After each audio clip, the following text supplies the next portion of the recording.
Every morning, the bus arrived before the city fully woke up, its headlights cutting through the pale blue haze of early hours. The passengers boarded with routines memorized, eyes half open, minds already somewhere else. Near the back sat the bus cleaner, wiping seats and rails with slow, practiced movements. No one ever chose the seat beside him. His name was Samuel, though most people never asked and never needed to know. He wore a faded uniform that smelled faintly of disinfectant and engine oil, and he always carried himself with quiet precision. When the bus filled up, passengers stood rather than sit next to him. It wasn't spoken aloud, but everyone understood the rule. Some glanced at him briefly, then away, pretending to check their phones. Others shifted uncomfortably when the bus jolted and space grew tight, still refusing the empty seat beside him. Samuel noticed everything, not because he wanted to, but because silence makes you observant. He never reacted, never sighed, never asked why.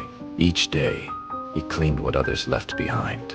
Crumbs, spilled coffee, muddy footprints, forgotten wrappers, and the faint marks of impatience clung to the floor. Samuel wiped them away without complaint, restoring order before the next wave of passengers arrived. Cleanliness, to him, was a form of respect, even if it went unnoticed. The bus driver nodded at him every morning, but never spoke much beyond that. Other workers treated him like part of the machine, necessary but unnoticed. Samuel didn't resent it, because resentment required energy he preferred to save. He focused on timing, balance, and the quiet rhythm of the route. Passengers boarded with headphones in, coats pulled tight, eyes trained forward. When the bus lurched or brakes screeched, bodies shifted instinctively, but never toward him.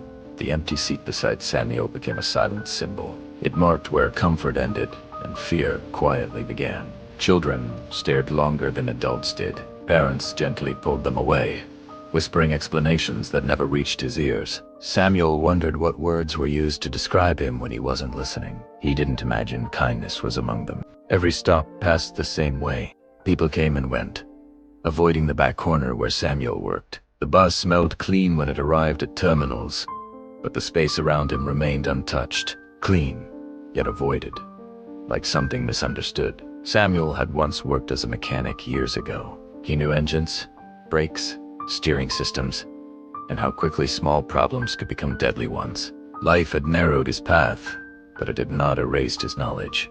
He carried it quietly, like a folded map no one asked to see.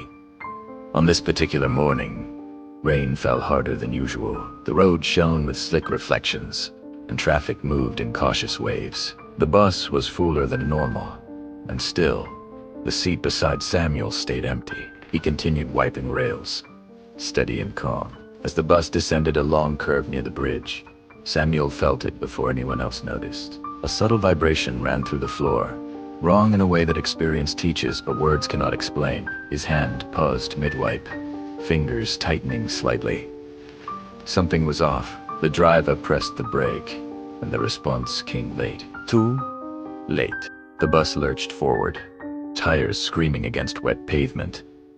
Passengers gasped, phones slipped, bodies collided. The bus struck the barrier with a violent jolt. Glass cracked, metal screamed, and the vehicle came to a shuddering stop at an angle that sent fear rippling through every seat. Silence followed, thick and stunned, before panic arrived. People shouted, cried, and called out names. Someone near the front was bleeding.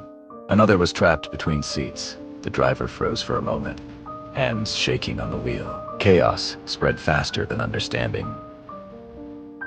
Samuel was already moving. He secured himself first, then reached for the emergency lever he knew by heart. The back door released with a sharp hiss, letting in rain and air. His voice cut through the noise, calm and steady. Stay seated if you can. Said firmly. If you can move, follow me slowly. No one questioned him. Fear listens to confidence, even when it comes from someone you never noticed. Samuel stabilized a loose railing, helped a woman stand, and guided passengers away from broken glass. His hands were steady, his movements precise. He checked the driver quickly, offering grounding words before moving on. He remembered where emergency kits were stored and retrieved them without hesitation. Bandages were applied, pressure was given, breathing was counted. Panic began to loosen its grip.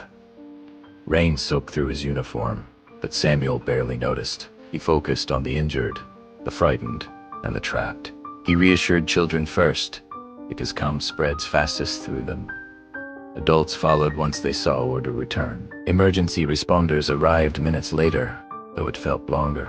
They found Samuel directing passengers, holding a flashlight, and explaining what had failed beneath the bus. His knowledge surprised them. His clarity impressed them. As people were escorted away, some glanced back at him differently.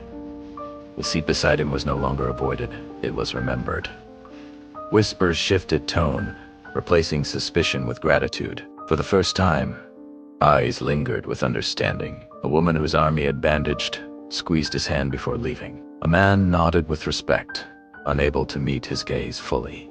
The driver thanked him quietly, voice thick with emotion. Samuel simply nodded back.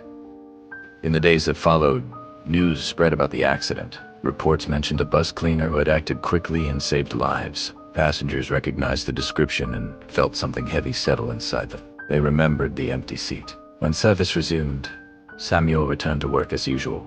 The bus arrived, doors opened, and passengers boarded cautiously. This time, someone sat beside him. Then another. Samuel acknowledged them with a small nod. Nothing about him had changed, but everything around him had. The invisible, it turned it out, had been paying attention all along.